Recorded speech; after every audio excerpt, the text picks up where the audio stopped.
The new mining mechanism balances the network's need for growth and accessibility with longevity and long-term incentives.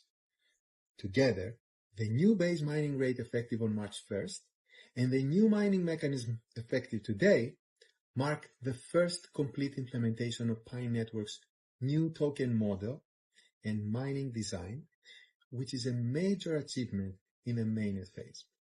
With the new mining mechanism, pioneers will be able to mine and increase their individual mining rate by making newer, more diverse types of contributions to the network via Pi lockups, app usage, and node operations.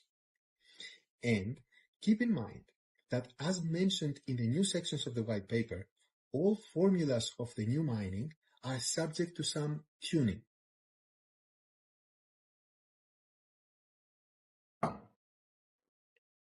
Open network is not the final destination of the current Pi experience. It's an important and crucial next step.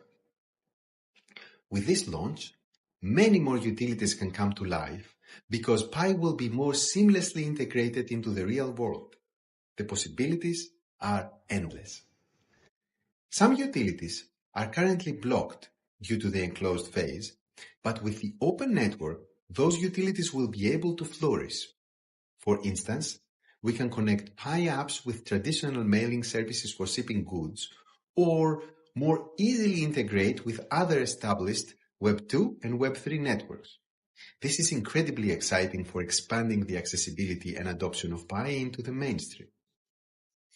Pi's enclosed network has been critical in establishing and building a safe space for us to migrate the community to mainnet, fine-tune features like KYC, and build the ecosystem.